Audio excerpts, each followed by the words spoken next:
Alrighty. Let me change this.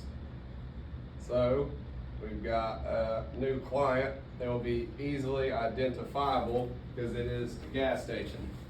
4 of them, correct? 4, yep. So, I bought 2 of these. These are $30 a piece in case you are wanting to break them and replace them. So just please be careful with them. I recommend keeping them in the truck. Also bought 2 Lowe's buckets. The reason these are here is because we are contracted to pick up trash.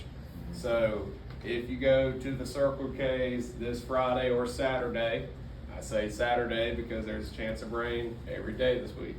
So if you see the Circle K's on your list, you will need these unless you want to pick trash up with your hands. I'm sure that means as far as bottle caps, cigarettes, the whole 9. So, and Brian made sure to specifically budget time for this, and I doubt there's a whole lot of grass at these Circle K's, so the majority of the service is going to be blowing and trash pickup. The coolest one is, I'd say the one that, you feel most proud afterwards would be the North Augusta one off exit 5, because it's right on the I forget what that road's called, that main road when you get off exit 5. Yep. I think so. Yeah. And so it's right there, it's got a little corner. It's actually a pretty nice gas station. But I would say with trash and stuff like that, I would do it on first. the main surface, yeah, definitely do it first because you don't want to run it over. Grass, beds, but on the hard surfaces, a lot of that trash, like smaller stuff like Jeremy was talking about, little wrappers and cigarette butts, should blow to a corner. And then each one of these properties has dumpsters. So just dump it, there. Yeah, I bought 2 pickers and 2 buckets. We have more buckets than that, but I didn't think a lot of them in Augusta, I think, will end up on the same route. So if we need more, by all means, I'll buy them. And they're at Site 1. So keep them in the truck. If you break them, please be honest, because they are $30 a piece. So that's that. Did you catch that? Circle K? Got to pick up the trash. All right. Loose bolts and maintenance. Now that we have P7 back, which we're going to go take you to the paint booth because it looks just atrocious right now.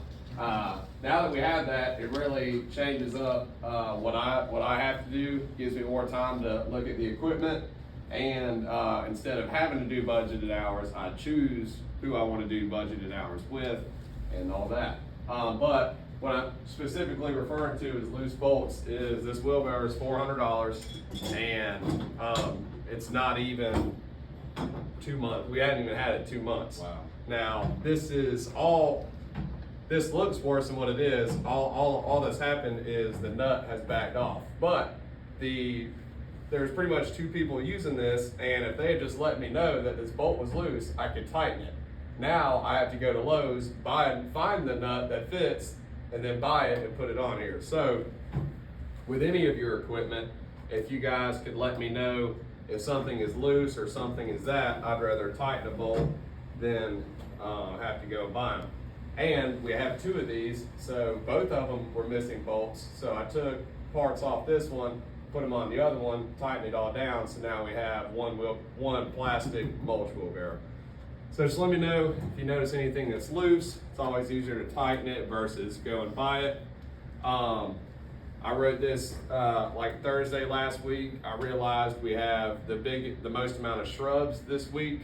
We have the Circle K's, which all have initial visits, and then anyone that approved mowing last week got put on this week because we had a bunch of people sick and off work last week. So it's going to be a very big week. Execution's necessary, so if it's not raining, let's finish that list each day, and let's all work together to try and make it happen. If you guys would all huddle up real quick, this is what goes in a chainsaw bag. I try and keep property cleanups to the same couple team members until we get rocking a little bit later in summer and everyone gets used to everything. But this is what you need. There's one thing that's missing, and those are the bits. This is what they look like. I'm gonna put the responsibility on you guys to let me know when we need them. And this is a clear sign that we need them because they're not in here.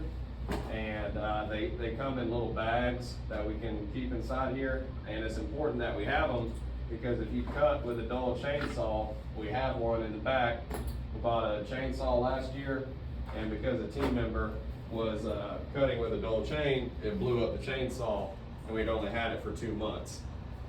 So once we go out there, I do want to show everyone how to use that chain sharpener on this chainsaw, and everyone knows that a chainsaw needs the flat tip T-tool.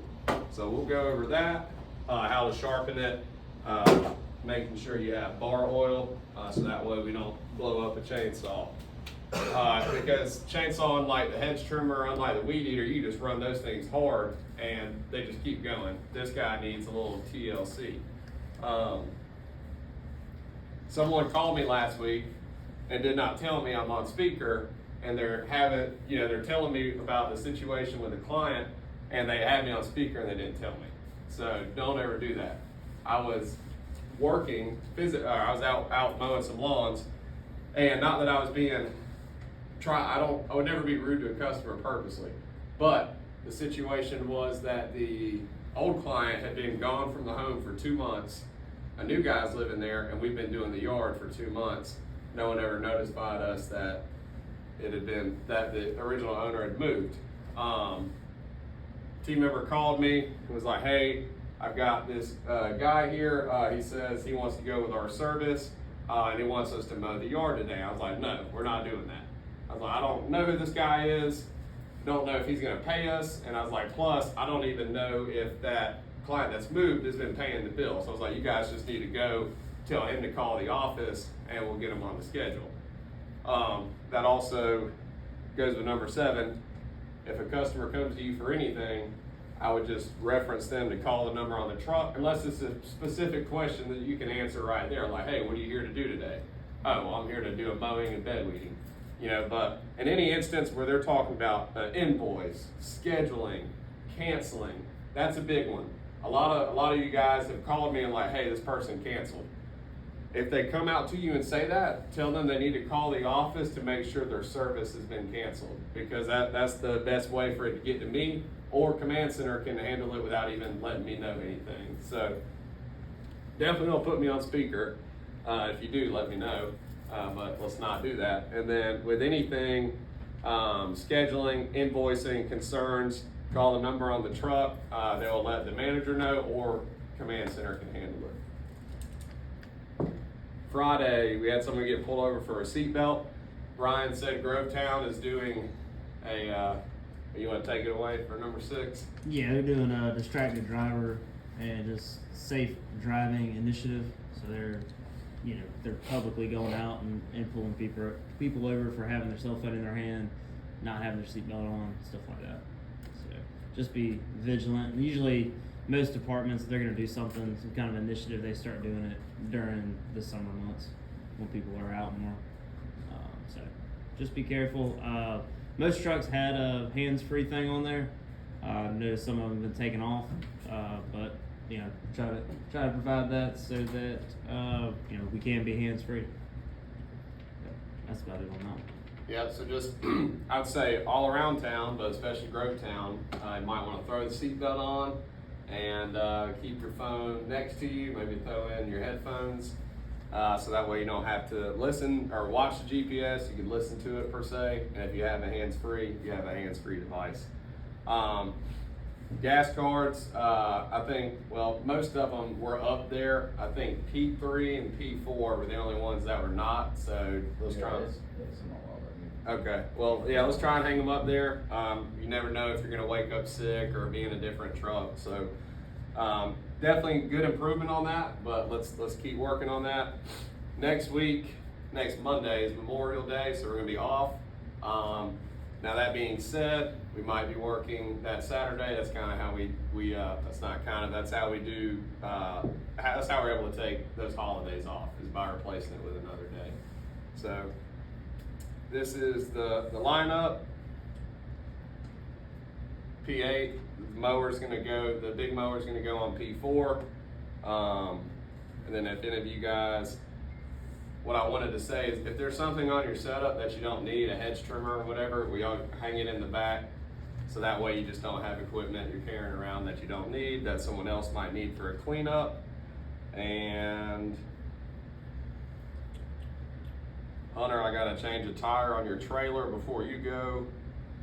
Gabe, I wanna talk to you about P5, what happened Friday. It's nothing that you did. And that's it. Cool. You got anything? Oh, tail snips. You got anything you wanna add? Then I'll go Get some over tail this. snips out. So who all has Audible on their phone that has downloaded it? All right. So it's up there. We left it up there. Just if you want it, download it. That's the login as far as the email and the password. Got a bunch of books on there. Got over 100. I think Bailey. Every once in a while, somebody will shoot me a hey man, can I use your credit for this? So if there's something on there, something that you're interested in, and you want to get, there's usually credits on there. But if there isn't, just let me know and I'll get some. A little bit of a lawn care book club we got going on here. I think me and Jeremy have been through Extreme Ownership again last week, and mostly through the dichotomy of leadership. So if y'all remember this when y'all first came in, this little sheet on one side of it's got the guiding values. First one we've got is Extreme Ownership. And that's basically just owning everything in your world, not allowing circumstance to dictate your outcome or your experience in life. So it's huge, man. It's if you live your life that way, you feel like you're in 100% control, like you're in the driver's seat. If you live your life allowing circumstance to dictate how you feel or how you operate and act, you're going to be on a roller coaster and you're not in control at all. Sometimes you'll be flying high, sometimes you'll be way down low, sometimes you'll be sideways, and you won't feel like you have control at all. So if you want to get in on it, there's some really good principles. It's good war stories if you're into that. But Extreme Ownership, that's what we're reading. And then the second one, Dichotomy of Leadership. It's really good.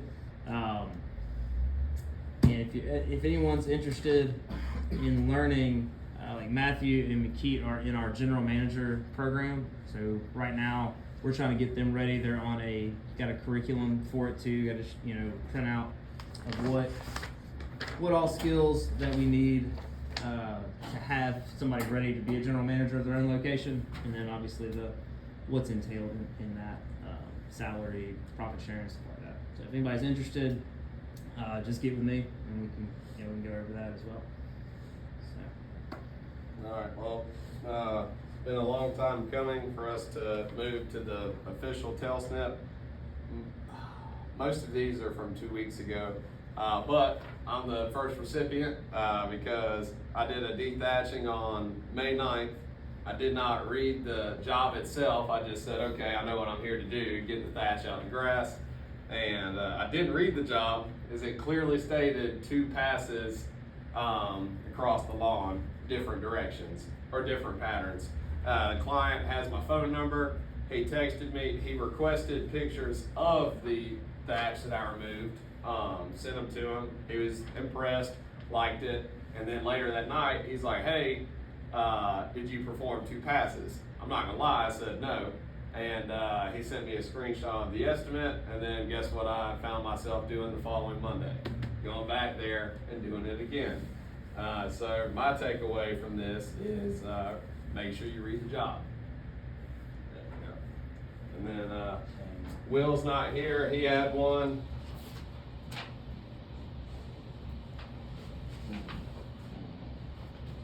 So pretty much, Gabe, all you're gonna do is talk about what happened, what you could do to make sure it doesn't happen again. I forgot to blow a back porch off. I guess I was just rushing. I need to slow down, take my time, make sure I do everything, get the job done. That's about all you can do with that. Simple mistake there, and we'll hear from Will on Monday. Hunter and Matt, let me go over the meeting with y'all. Well, Matt caught most of it, but Matt, hang out for a second. The rest of y'all want to get going. If y'all want to start with putting all the equipment scan your truck and trailer, put what you don't need up, and then we'll go from, and then we'll do the blade change. And I'll be out there as soon as possible. So,